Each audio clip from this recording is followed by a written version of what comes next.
Brought to you by TechnoSpark 20 series smartphones.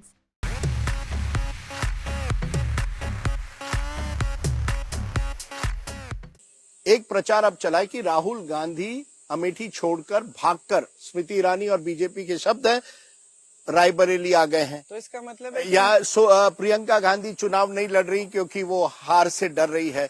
तो ये जो एक प्रचार बीजेपी ने किया है कि राहुल गांधी भाग गए, प्रियंका गांधी चुनाव से डर रही है, इसका कैसा अगर आप चुनाव नहीं लड़ेंगी तो सामना कैसा करेंगे? देखिए बताइए, गुजरात से मोदी जी नहीं लड़ रहे हैं, क्या वो डर गए वहां से, भाग गए क्या? मोदी जी वडोदरा और वाराणसी पहली बार 2014 में दोनों लड़े थे। आज क्यों नहीं लड़ रहे? इस चुनाव में क्यों नहीं लड़ रहे हैं? इस चुनाव में वाराणसी चुनाव तो लड़ रहे हैं, चुनाव तो लड़ रहे हैं। हाँ, आप चुनाव नहीं लड़ रही और राहुल गांधी ने अपना क्षेत्र बदल दिया। मैंने आपको स्पष्ट किया क्यों नहीं लड़ रही हूँ। मैंने स्पष्ट किया कि अगर देखिए, हम बीजेपी की स्ट्रैटेजी पे थोड़ी चलेंगे। बीजेपी जो चाहेगी वो हम करेंगे। हम दोनों बैठ जाएं एक जगह और देश भर में कोई प्रचार न करे, ये तो बीजेपी के लिए अच्छा होगा, ये कांग्रेस के लिए तो अच्छा नहीं है कि नहीं?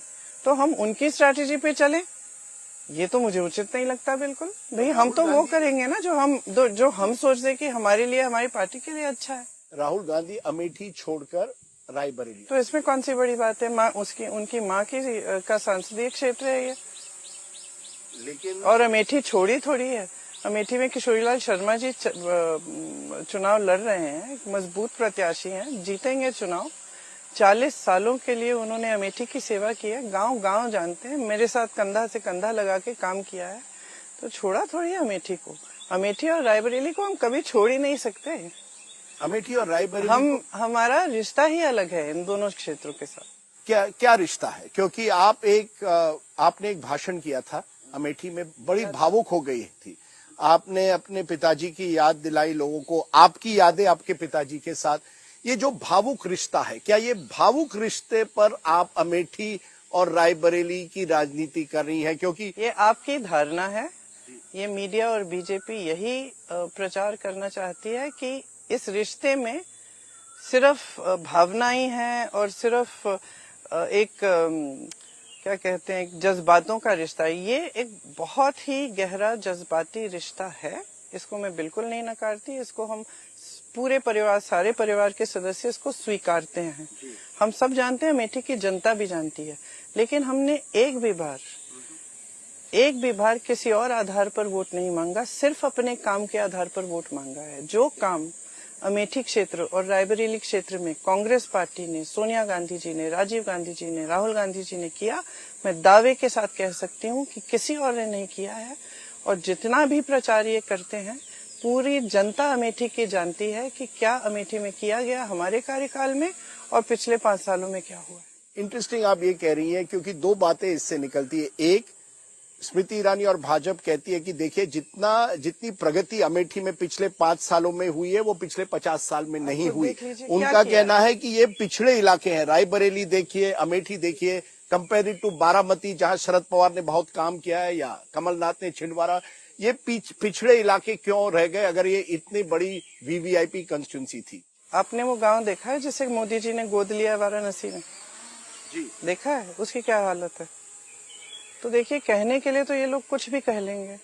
अमेठी वालों से, रायबरेली वालों से पूछिए कि क्या क्या नहीं आया यहाँ। BHEL, HAL, उड़ान academy, ITI, AIIMS, NTPC, rail coach factory, rail washing line, rail की वो जो इलेक्ट्रिसिटी वाली लाइन है, तमाम हाईवे कौन लाया? मोदी जी लाए हैं, स्मृति ईरानी जी लाई हैं। पर पिछड़ा इलाका तो है अभी भी। देखिए, विकास ऐसी चीज है जो कभी रुक नहीं सकती। आज आप 2 काम करेंगे, कल आपको 4 काम करने पड़ेंगे। ये एक निरंतरता होती है इसमें, और ये शुरू से की जा रही है। ये सारे काम, विकास के कार्य जो हैं, ये बहुत समय से किए जा रहे हैं और लगातार ये चलते रहते हैं। अब कभी सरकार होती है, कभी नहीं होती है। राहुल जी ने फूड पार्क शुरू करने की बात की, अमेठी में कितना विकास हो जाता है, उससे इन्होंने रोक दिया है। हमने जब एम्स खोलने की बात की तो बहुत बवाल उठा। जैसे इनकी सरकार आई, इन्होंने उसको एकदम छोटे पैमाने पे रखा, फिर बहुत मुश्किल से लड़ के उसको पूरे ठीक तरह से उसका निर्माण किया। जी, लेकिन ये इतनी सारी चीजें जो हम लाए, इनको आप नकार तो नहीं सकते ना। इतनी बड़ी रेल कोच फैक्ट्री है, हजारों रोजगार मिले उससे, उसकी पूरी अर्थव्यवस्था, पूरे इलाके की अर्थव्यवस्था आगे बढ़ी है। अगर आप पहले देखते तो आपको पहले के मुकाबले में देखना है ना कि कितना विकास हुआ। नहीं तो फिर राहुल गांधी हारते क्यों है 2019 का चुनाव? अगर ये सब चीजें की गई है तो स्मृति ईरानी के सामने 55,000 वोटों से क्यों हारते? और ये कहा जाता है कि जैसे हार गए उन्होंने अमेठी छोड़कर वो वायनाड चले गए और अब अमेठी से जो लगाव जिसके बारे में आप कहते हैं वो टूट गया। आप आधे घंटे के लिए मुझे वही 3 सवाल करते रहेंगे, उसका मैं जवाब दे चुकी हूँ जी। और सुनिए, आपने कहा कि राहुल जी हारे उनसे, ठीक है, हारे उनसे, लेकिन मैं समझती हूँ कि पिछले 5 सालों में पूरी अमेठी की जनता ने देख लिया है कि उनका मकसद यही था। वो वहां आई सिर्फ एक मकसद से, राहुल जी से लड़ना है, राहुल जी को हराना है। हमारा ये मकसद नहीं है। हमारा मकसद शुरू से सेवा का मकसद रहा है। और आप कुछ भी कहें, आप किसी भी नजर से इसको देखें, वहां पे पिछले चुनाव में इतने झूठ फैलाए गए और आपकी जो मीडिया ने इतना समर्थन दिया उनको इन झूठों को फैलाने में। हमने एक परियोजना शुरू की थी, मुझे याद है, एक आग लगती थी उस समय गर्मियों में गांव में, बहुत आसानी से, क्योंकि छप्पर के बड़े छत होते थे। एक बार मैं गई एक गांव में, मैंने देखा कि सारा जल गया था, महिलाएं बहुत ही प्रताड़ित थी। उसके बाद दिल्ली आई, दिल्ली में एक समारोह था, वो मोहम्मद यूनुस जी जो बांग्लादेश के थे, उन्होंने सेल्फ हेल्प ग्रुप्स बनाए थे, तो मैंने सोचा क्यों ना यहाँ शुरू करने की कोशिश करें। यहाँ हमने शुरू किए छोटे पैमाने पे पहले, फिर एक बहुत बड़ी मूवमेंट बन गई परियोजना, राजीव गांधी महिला विकास परियोजना। राहुल जी ने उसको खूब उठाया और बहुत बड़ी मूवमेंट बन गई। अब आप पूरा प्रचार ये किया गया कि हमने जमीन हड़पने के लिए ये परियोजना की। अब इस परियोजना से लाखों महिलाओं का फायदा हुआ। मैं आज जहाँ जहाँ जाती हूँ मीटिंग में, वो कहती हैं कि परियोजना बंद क्यों कर दी। बंद इसलिए करनी पड़ी क्योंकि इतना बड़ा आक्रमण किया मीडिया में और ऐसे झूठों का कि अंत में बंद ही करनी पड़ी। लेकिन मेरा कहने का मतलब ये है कि इतना झूठा प्रचार हुआ और इतनी मतलब मीडिया का समर्थन था तमाम ऐसे, तो लोग बहक गए होंगे, लेकिन अब समझ गए। लेकिन मैं कई लोगों से मिला अमेठी में, कार्यकर्ता और लोगों से, और उन्होंने कहा राहुल गांधी जी ने यहाँ रहना चाहिए था, हार जीत होती रहती है, क्यों हमें छोड़कर गए हैं। तो एक तरह से ये जो प्रचार मोदी जी कर रहे हैं, जिसे आप कहते हैं मीडिया आगे बढ़ा रहे हैं, लेकिन ये भी एक सच्चाई है ना कि जब आप, और फिर लगा कि अगर वो नहीं रहेंगे तो प्रियंका गांधी वाड्रा, जिसका आपने जवाब दिया है, फिर कहा गया रॉबर्ट वाड्रा भी लड़ सकते हैं। उन्होंने खुद कहा था मैं लड़ूंगा अमेठी से। फिर आप किशोरीलाल शर्मा पर आते हैं, तो क्या कहीं ना कहीं हार जीत तो होती है राजनीति में। अगर वो वहां डटकर रहते तो आपके वर्कर का, हम वहां डटकर हैं, तो चुनाव एक तरह से प्रियंका गांधी वाड्रा लड़ रही हैं। ये आपकी धारणा है कि हम डट के नहीं लड़ रहे हैं, हम डट कर लड़ रहे हैं। वहां भी यहाँ भी दोनों हमारी पारिवारिक क्षेत्र रहे हैं, दोनों ऐसे क्षेत्र रहे हैं जिनके साथ हमारा एक बहुत गहरा लगाव है और हम कभी नहीं छोड़ेंगे दोनों क्षेत्र। तो आप एक 10 सवाल और कर दें इस पे, तो मैं आखिरी बार पूछूंगा, तो क्या एक तरह से आप लड़ रही हैं? किशोरीलाल शर्मा तो है। आप जवाब क्या चाहते? नहीं, क्योंकि मुझे लगता है, मुझे बताया आप जवाब क्या चाहते हैं? मैं जवाब चाहता हूं कि अब प्रियंका गांधी वाड्रा एक तरह से इसको एक पर्सनल एक चैलेंज लिया है, स्मृति ईरानी ने एक चैलेंज रखा है और अमित शाह ने और नरेंद्र मोदी ने चैलेंज रखा है, आप वो चैलेंज स्वीकार कर रही हैं। किशोरीलाल शर्मा है, लेकिन असली प्रत्याशी आप हैं। नहीं, मैं वो जवाब नहीं दूंगी जो आप चाह रहे हैं जी। किशोरीलाल शर्मा जी प्रत्याशी हैं। किशोरीलाल शर्मा जी स्मृति ईरानी के खिलाफ बहुत मजबूती से लड़ रहे हैं और उनको हराएंगे। चुनाव के रिजल्ट के बाद आप मेरे से बात करिए। आप बिल्कुल आश्वस्त है कि आप अमेठी और रायबरेली दोनों जीतेगी। ये आपने अभी भी कहा पारिवारिक रिश्ता, आपने इस पूरे चुनाव में माता पिताजी का नाम कई बार उठाया। सोनिया जी भी यहाँ कल आई थी, उन्होंने कहा कि मैं एक तरह से राहुल जी को आपको समर्पित कर रही हूँ, जो काम मैंने किया वो आपके लिए करेंगे।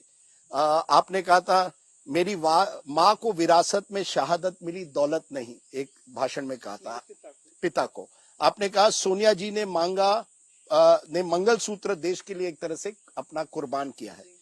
क्या आप एक तरह से इमोशनल अपील कर रही है जब सोनिया जी ये भाषण करती है कि आप चाहते हैं और भाजपा चाहती है कि हम चुप रहें और हमारे परिवार के बारे में जितने भी अपशब्द बोले जाएं, जितना भी उल्टा सुल्टा बोला जाए वो ठीक है।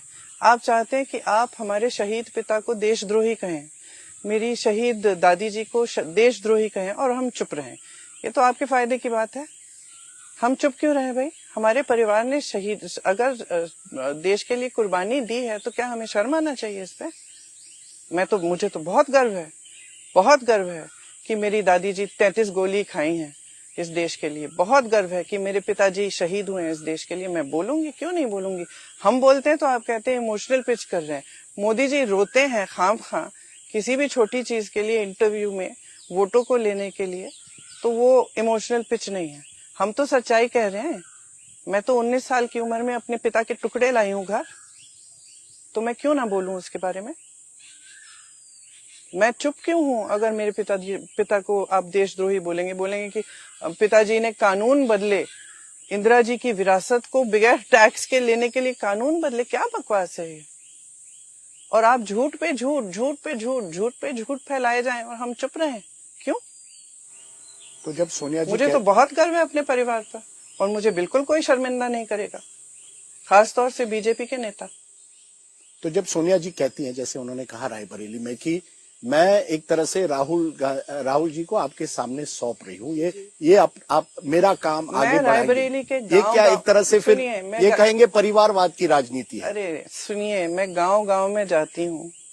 कल मैं किसी गांव से गुजर रही थी, एक महिला ने मुझे रोका, बोला रुको। मैं रुकी, ऐसे झांकी खिड़की से बाहर, दोनों हाथों को ऐसे मेरे सर पे रख के बोली विजयी भव।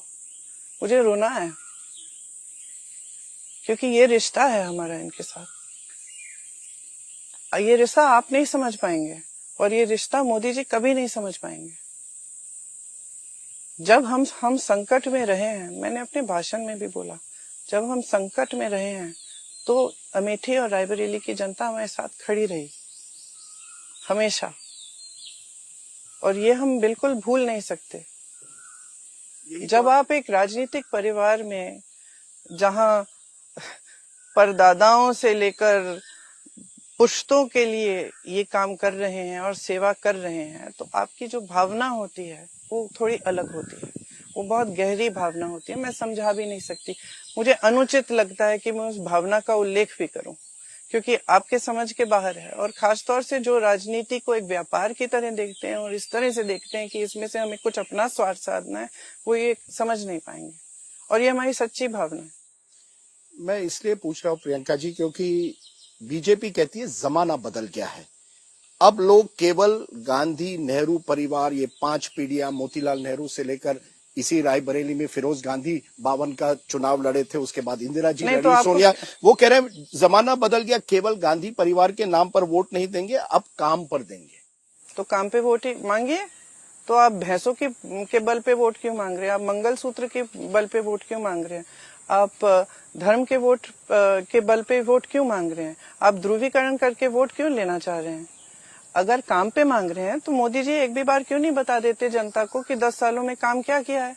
बेरोजगारी, आपका काम और उनका काम कंपैरिजन? बिल्कुल, कैसे नहीं, बिल्कुल तैयार है। करें तो सही, बोले तो सही। एक चुनावी सभा में ये कह दें कि बेरोजगारी आज चरम पे है, 45 सालों में इतनी बेरोजगारी नहीं रही, 70 करोड़ लोग बेरोजगार हैं। इसके बारे में मोदी जी ने 10 सालों में क्या किया और क्या करने जा रहे हैं, एक बार बता दें जनता को। कांग्रेस का कंपैरिजन, मुझे बोलने दीजिए। एक बार बता दें जनता को कि अग्निवीर जैसी स्कीम क्यों लाए, जिससे नौजवानों की उम्मीद ही टूट गई, आशाएं टूट गई। एक बार जनता को बता दें कि जो महंगाई है जिसका सामना हर महिला कर रही है, दुकान जाती है, 5 चीजें खरीदने जाती है, 2 खरीद के आती है, घबराहट होती है। बच्चा बीमार पड़ जाता है, इलाज के लिए घबराहट होती है, फीस भरनी पड़ती है, घबराहट होती है। घर में कुछ टूट गया, उसकी मरम्मत करनी है, छत से पानी गिर रहा है, घबराहट होती है कि कैसे करेंगे। और बड़े इलाज तो छोड़ दीजिए। मोदी जी एक बार जनता को बता देना, हर मंच पे भाषण दे रहे हैं, एक भाषण में ये कह देना कि क्या किया है इन्होंने जनता के लिए, लेकिन वो कहने को राजी नहीं है।